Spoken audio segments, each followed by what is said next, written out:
jechoota nama qiiquu yookaan jechoota hayyuu itti baay'ee fayyadamani. Mee jechoota Haacaaluu fayyadamaa ture keessaa jecha kamiin jaalatame? Jechi ani jaaladhu kan inni jedhe keessaa akkamittiin caalee akkamittiin gurbana dhaga'uu diddaa'edha.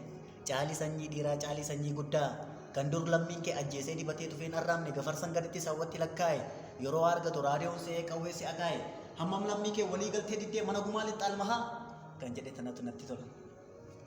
Mee jecha kana akkamiin ilaalte natti? Jecha kana jechi kun walaloon kun kan Zalaalam Mahabaraati jechuun yeroo intarviiratti dhagahu. Zalaalam Mahabaraan kun walaleessaadha baay'ee jechuun isarraa jechuun jecha kanarraa fuudheetiin inni fayyadame natti fakkaata. Tole, mee sirboonni Haacin sirbe yookaan weellisee uummata biraan ga'e hedduutu jira. Kana dura sirba Haacaaluu Galatoomii jedhu dhageessiste. Mee dabalata sirba tokko waan nutti dhibe. Mee sirba tokko nuuf dabali. Beelamee wawwaadhee kophaa hin arganne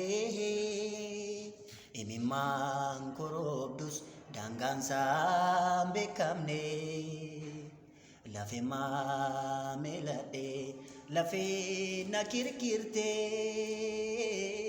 caramee warqamee kan qoonqoo na buute caramee warqamee kan qoonqoo na buute inseene edaa hin hubanne inseene anaatiin fakkaanne inseene anaatiin fakkaanne. Baay'ee galatoomii sirba.